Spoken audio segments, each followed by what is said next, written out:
There is an invisible system running beneath the surface of the modern world.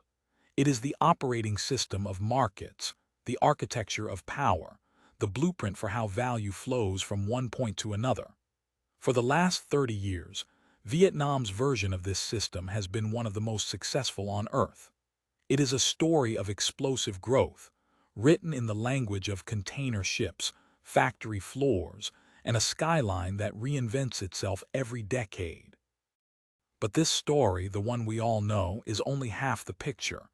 It describes the visible machine. It ignores the ghost in it. The ghost is the vast, informal economy, a decentralized, hyper-adaptive network of transactions that accounts for, by some estimates, up to 30% of the nation's gross domestic product. It is the street vendor's cash box, the family-run workshop, the digital nomad's crypto wallet. This gray economy is not a bug in the system. For millions, it is the system itself. Its defining features are speed, resilience, and anonymity. And it is almost entirely untaxed, unmeasured, and uncontrolled by the state. Until now. In 2026, a piece of legislation is set to be fully enacted that will attempt to drag this entire ghost economy into the light. The mandatory declaration of assets and income is not a simple tax policy. You must understand this. It is a profound act of institutional engineering. It is the state deciding to rewrite the nation's economic source code in real time. The goal is not merely to fill government coffers. The goal is to capture the raw, chaotic energy of this informal network and to channel it, to transform it from a decentralized force of nature into a centralized tool of national power. This is a gamble of historic proportions. It is a test of a fundamental question. Can a state forcibly formalize a 30% sized economy without breaking the engine of its own growth? This policy will trigger a series of cascading consequences, a chain reaction that will redefine Vietnam's future. It will determine who holds wealth and power domestically. It will dictate what gets built, from high-speed rail to deep-water ports, fundamentally rewiring the physical reality of Southeast Asian supply chains. And ultimately, it will decide if Vietnam has the economic sovereignty to navigate the treacherous geopolitical space between China and the United States. This is not a story about taxes. It is a story about the architecture of control and what happens when the mapmakers decide to redesign the territory itself. To understand the magnitude of the 2026 policy, you first have to understand the nature of the target. The Vietnamese informal economy is not a fringe element. It is a foundational pillar. It is a complex, self-organizing ecosystem that has, for generations, operated on its own rules, its own logic, and its own currency of trust. It is the economy of the family, the neighborhood, the handshake deal.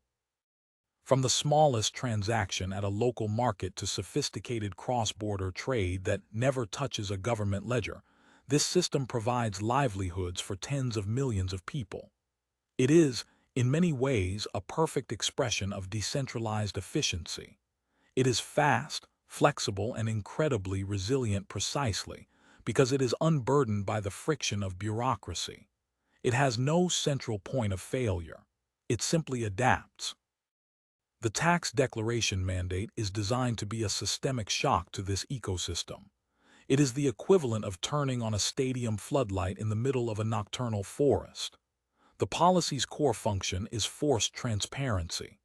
It demands that every stream of income, every asset, every hidden reservoir of value be tagged, cataloged, and entered into a national spreadsheet. For the state, this is the great unmasking. The moment the ghost in the machine is given a name, a number, and a tax identification code. The immediate primary consequence is not the revenue itself, but the data. For the first time, the government's institutional engineers will have something approaching a complete, high-resolution map of the entire economic territory. They will be able to see the flows of capital not as rough estimates, but with granular precision. This data is the prerequisite for the next stage of state building. It allows for macroeconomic planning on a level previously impossible. It allows for the precise identification of growth sectors, logistical bottlenecks, and social needs. It is the raw material for building a truly managed economy, one where the state can act not with a blunt instrument, but with a scalpel. From a geopolitical perspective, this level of economic legibility is a profound strategic asset. It is the foundation upon which a more sophisticated industrial and military policy can be built. This top-down mandate creates an enormous opportunity, a power vacuum in the digital space that the private sector is rushing to fill. The policy is a catalyst, forcing the creation of a new layer of digital infrastructure. Suddenly, millions of small businesses and individual entrepreneurs who operated entirely in cash are a captive market. They need bank accounts. They need simple digital payment systems. They need user-friendly accounting software that can communicate with the state's tax portals. This is a government-mandated boom for domestic fintech.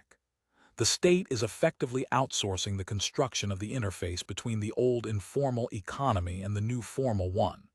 We will see the rise of Vietnamese versions of Square, of Stripe, of Intuit, companies whose entire business model is to reduce the friction of compliance.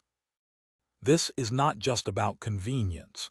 It is the construction of a new national utility, a digital plumbing system that connects every corner of the economy directly to the central treasury. But this process is not frictionless. It is not sterile. For every dong of new tax revenue, there is a corresponding cost in social and economic friction. The very thing that made the gray economy so dynamic, its lack of rules, is being systematically dismantled. Consider the street food vendor whose family has operated the same cart for 50 years. Her profit margin is a complex, intuitive calculation of daily costs and cash earnings. The mandate forces her into a world of receipts, expense tracking, and quarterly tax filings. It introduces a cognitive and financial burden that did not exist before. It forces her to become a bureaucrat. Now, multiply that single case by 20 million. The result is a slow, grinding increase in the cost and complexity of doing business at the lowest level. This creates resistance. Not necessarily organized political resistance, but a quiet, pervasive resistance of noncompliance, of finding new loopholes, of simply trying to disappear back into the shadows. The state sees tax evasion. The vendor sees survival. This is the core tension of the policy. The institutional engineer's dream of a perfectly legible system collides with the messy, human reality of an economy that thrived on being illegible. The great unmasking, therefore, reveals not just assets and income, but the deep, structural fault lines between the state's ambition for control and the society's instinct for adaptation. Global capital is not sentimental. It does not care about national identity or 5-year plans. It behaves like a force of nature, constantly seeking the highest return for the lowest risk. For decades, Vietnam has been one of the world's most powerful magnets for this capital. Foreign direct investment, or FDI, has been the fuel for the country's industrial miracle. It built the factories, trained the workforce, and integrated Vietnam into the planet's most critical supply chains. This flow of money was predicated on a simple calculation. Vietnam offered a stable political environment, low labor costs, and a predictable regulatory framework. The 2026 tax policy fundamentally alters this calculation. It introduces a new variable into the equation: systemic uncertainty. The immediate, first-order reaction from a significant portion of foreign investors will be capital flight. This is not necessarily a judgment on the policy's long-term merits, but a reflexive response to change. Speculative capital, the kind that chases short-term gains in real estate or stocks, is the most sensitive to this friction. A new, complex tax regime represents a risk. It threatens to lower profit margins. It signals a state that is becoming more assertive, more willing to extract its share of the value created within its borders. For this type of investor, the calculation is simple. The risk has increased, so the capital moves elsewhere. We will likely see a short, sharp shock, a downturn in the stock market, a cooling of the property sector, and headlines predicting the end of the Vietnamese growth story. Neighboring economies like Indonesia, Thailand, or the Philippines will position themselves as the new, more predictable havens for this displaced capital. This creates a power vacuum. The withdrawal of one type of investment creates an opportunity, a space to be filled. This is where the policy reveals its true strategic intent. From the perspective of an institutional engineer, this initial capital flight is not a crisis. It is a filtration mechanism. The policy is designed to act as a selective membrane. It actively repels the hot, speculative money that can create destabilizing bubbles, while simultaneously creating incentives for a different kind of investor. The state is making a calculated bet. It is betting that the long-term advantages it is building, a more transparent domestic market, a vastly improved infrastructure base, and a more skilled workforce, will attract long-term strategic capital. This is the money that doesn't just want to buy and sell assets, but wants to build things. It comes from multinational corporations looking to establish a permanent manufacturing hub for the next 30 years.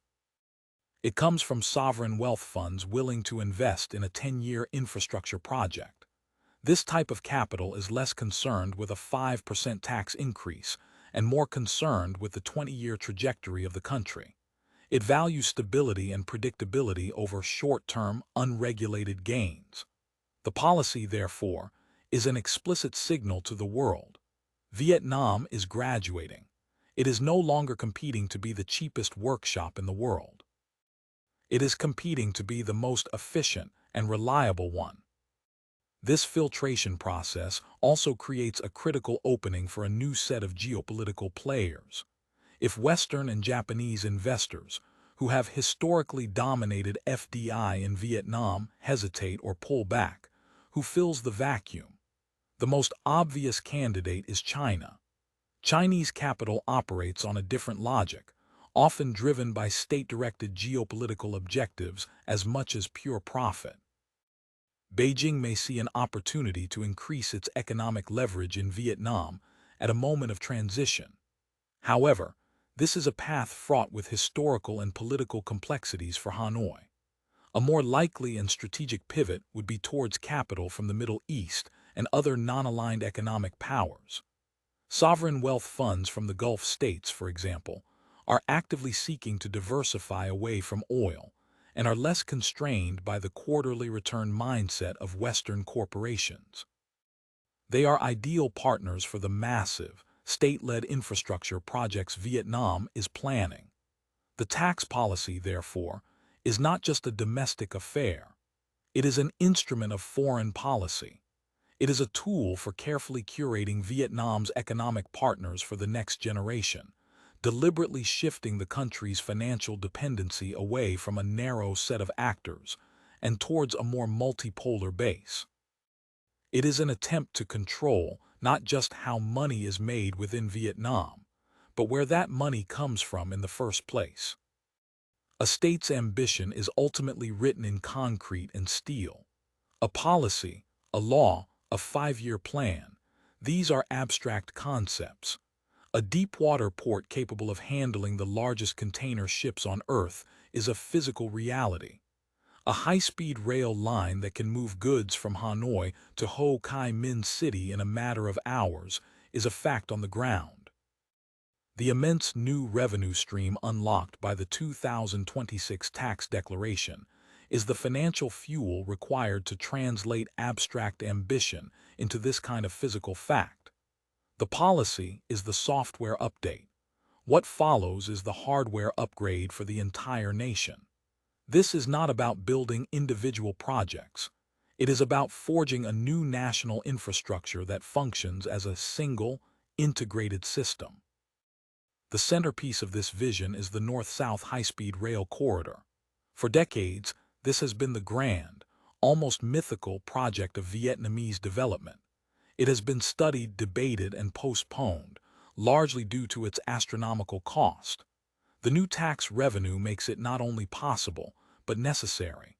From a supply chain architect's perspective, this railway is a game changer.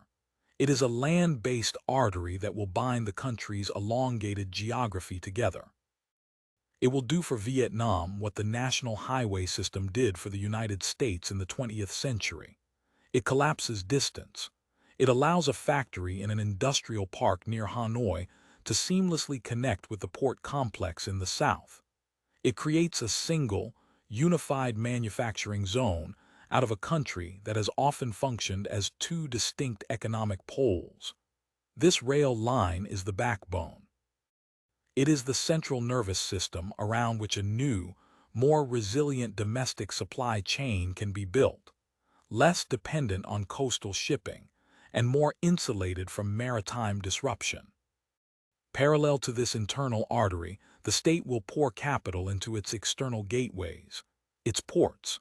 Vietnam has a stunningly long coastline, a tremendous natural advantage. The strategy will be to upgrade and expand key ports like Kai Mep and Lach Hien, transforming them into world-class logistics hubs. The goal is explicit: to compete directly with the established giants of the region, Singapore and Hong Kong. By investing in automation, dredging deeper channels, and creating seamless connections to the new rail and highway networks, Vietnam can position itself as the most efficient and cost-effective entry point into the entire ASEAN bloc. This is a direct challenge to the existing architecture of global trade. For 50 years, the Malacca Strait, guarded by Singapore, has been the undisputed center of gravity for East-West maritime commerce. By building a credible alternative, Vietnam isn't just building ports, it is building leverage. It is creating redundancy in a global system that has become dangerously dependent on a few critical choke points. The third pillar of this physical transformation is less visible but arguably more critical for the future: the digital and technological infrastructure.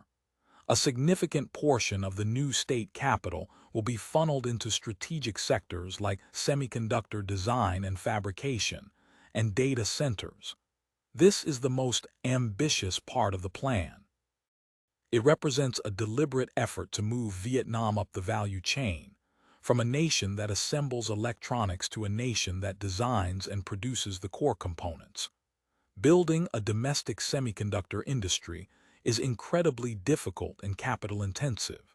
It is a high-risk, high-reward gamble, but success would grant Vietnam a level of technological sovereignty that is currently held by only a handful of nations. It would make the country an indispensable node in the most important supply chain of the 21st century. This is the ultimate goal of the institutional engineer: to use the revenue from taxing the old economy, the street vendors and small workshops, to finance the creation of a new economy, one based on intellectual property and high technology. The concrete nation is not just about physical structures. It is about laying the foundation for a future where Vietnam is not just a participant in the global economy, but one of its architects. In the global system, visibility is a double-edged sword. As the 2026 policy makes the Vietnamese economy more transparent and legible, it also makes it a clearer target.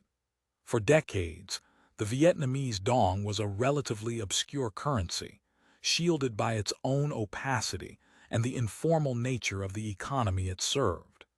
It was not a major player on the world's foreign exchange markets. But as the economy formalizes and integrates more deeply into global finance, the dong itself becomes an asset class. It becomes something to be traded, to be bet on, and to be attacked. This is the new vulnerability that comes with economic maturity. The nation is no longer just building factories. It is now forced to defend its very medium of exchange. The greatest threat in this new arena is not military, but financial. Currency speculation, when weaponized by massive hedge funds or hostile state actors, can function as a form of modern siege warfare. An attack on a nation's currency is an attack on its economic sovereignty. By flooding the market, short selling, and creating panic, speculators can trigger a catastrophic devaluation. This can wipe out national savings, trigger hyperinflation, and make it impossible for the government to pay its foreign debts. The Asian financial crisis of 1997 was a brutal lesson in this reality for many of Vietnam's neighbors. It demonstrated how decades of economic progress could be undone in a matter of months by invisible forces operating on computer terminals thousands of miles away. As Vietnam steps onto this stage, it knows it must build a defense. It must construct a currency firewall. This firewall is not a single wall, but a layered defense system, engineered by the state using the new tools the tax policy provides. The first and most crucial layer is a massive expansion of foreign currency reserves. As the state collects more taxes, particularly from foreign corporations operating in Vietnam, it will accumulate a war chest of US dollars, euros, yen, and other stable global currencies. These reserves function as a strategic deterrent. If speculators attempt to drive down the value of the dong, the State Bank of Vietnam can intervene, using its foreign reserves to buy up its own currency, stabilizing the price and inflicting massive losses on the attackers. The bigger the war chest, the less likely any rational actor is to pick a fight.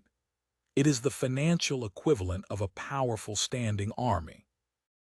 The second layer of the firewall is capital controls, made possible by the new, formalized digital economy. The fintech revolution, spurred by the tax mandate, means that for the first time, the state has a near real-time view of money flowing into and out of the country. This allows for the use of precision tools. If a destabilizing wave of speculative hot money is detected, the state can use regulatory scalpels, transaction taxes, holding period requirements, to cool the flow without shutting down the entire system. It is the difference between a medieval fortress gate and a modern security checkpoint. It allows the state to manage its connection to the global financial system, filtering out threats while allowing legitimate investment and trade to continue. The final and most profound layer of defense is the real economy itself. The ultimate backstop for any currency is the value of the goods and services it represents. The infrastructure projects, the move into high-tech manufacturing, the creation of a more efficient domestic supply chain, these are not separate from monetary policy. They are its foundation. A currency backed by a productive, growing, and resilient economy has an intrinsic strength that no amount of speculation can permanently break. This is the long-term strategic play, to make the dong so indispensable to the functioning of regional supply chains that its stability becomes a priority for everyone. With these defenses in place, Vietnam can begin to pursue the ultimate prize, monetary sovereignty. This means gradually reducing its dependency on the US dollar. This is not about replacing the dollar, but about creating options. It means being able to settle trade with China in yuan, with India in rupees, or with its ASEAN partners in a regional currency basket. It means insulating its economy from the domestic policy decisions of the U.S. Federal Reserve. This is a quiet but radical geopolitical pivot. It is a declaration that Vietnam intends to be not just a workshop for the world, but a sovereign economic power, capable of defending its assets and charting its own course in the turbulent waters of the 21st century financial system. Every major economic transition creates a new class of winners, The Industrial Revolution forged the industrialists. The digital revolution created the tech billionaires. A state-directed economic formalization, like the one Vietnam is undertaking, is no different. It is a controlled demolition of the old economic order and the deliberate construction of a new one. The 2026 policy and the massive flows of capital it unlocks is a powerful tool for social engineering. It will be used by the state to cultivate a new domestic elite, a class of corporate titans whose power is derived not from the old, informal networks, but from their direct, symbiotic relationship with the government's strategic objectives. The mechanism for this is straightforward: control of capital. As the state's treasury swells with new tax revenue, it becomes the single largest source of investment capital in the country. This capital will not be distributed evenly. It will be strategically injected into companies and sectors that align with the national vision. The massive infrastructure projects, the rail lines, the ports, the semiconductor plants, will require contractors. The state will not choose these partners at random. It will select, nurture, and empower a handful of domestic companies, transforming them from mid-sized players into national champions. These will be the Vietnamese equivalents of South Korea's chaebols or Japan's keiretsu, sprawling conglomerates with interests in everything from construction and logistics to technology and finance. This process creates a powerful feedback loop. The state provides the capital and the contracts, which allows these chosen companies to grow at an explosive rate. In return, these companies become the primary vehicle for executing the state's long-term plans. Their success becomes synonymous with the nation's success. Their balance sheets are underwritten by the government, giving them a tremendous advantage over both smaller domestic rivals and foreign competitors. This is state capitalism in its purest form. It is the fusion of corporate and government power into a single, cohesive engine for national development. The leaders of these new conglomerates will form the new oligarchy. Their wealth will be immense, but their power will be conditional, always dependent on their continued alignment with the state's agenda. They are not independent actors in a free market. They are the commissioned officers of a national economic strategy. This internal power shift serves two critical geopolitical functions. First, it creates a bulwark against foreign economic influence. For years, much of Vietnam's most advanced industrial capacity has been owned and operated by foreign corporations. By building up powerful domestic alternatives, the state reduces its dependency on this foreign capital and expertise. It ensures that a larger share of the profits generated on Vietnamese soil stays within Vietnam. It creates a class of powerful stakeholders whose primary loyalty is to Hanoi, not to a distant corporate headquarters in Seoul, Tokyo, or California. This is a crucial step in achieving genuine economic sovereignty. Second, it consolidates the state's control over the domestic economy in a way that is both more efficient and more subtle than direct nationalization. Instead of managing every industry itself, the state delegates execution to this new, loyal corporate elite. It sets the direction, provides the resources, and allows its chosen champions to compete and innovate within those parameters.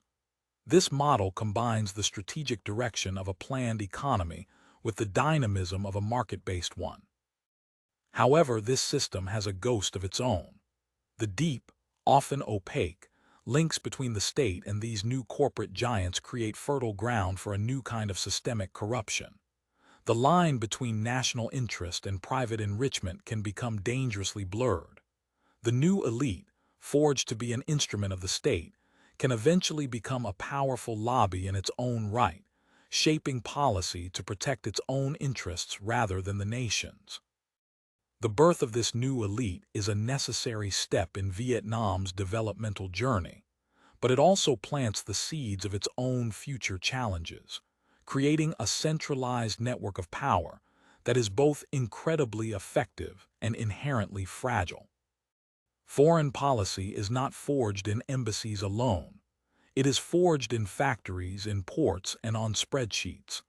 A nation's power on the world stage is a direct reflection of its internal strength, its economic resilience, its technological capacity, and its social cohesion. All the domestic transformations triggered by the 2026 tax policy, the formalization of the economy, the infrastructure boom, the defense of the currency, the creation of a loyal corporate elite, are not ends in themselves. They are the means to a much larger end, the recalibration of Vietnam's place in the world. They are the foundation for a more independent, assertive, and influential foreign policy in the 21st century. For decades, Vietnam has masterfully executed what it calls bamboo diplomacy. Like a bamboo stalk, it is firmly rooted in its own identity and interests, but flexible enough to bend with the prevailing winds without breaking. In practice, this has meant carefully balancing its relationships with the two competing superpowers of the region, China and the United States. It has welcomed American investment and security cooperation as a hedge against its powerful northern neighbor, while simultaneously maintaining a robust economic partnership with China, its largest trading partner. This is a delicate, high-wire act, a constant navigation of competing pressures.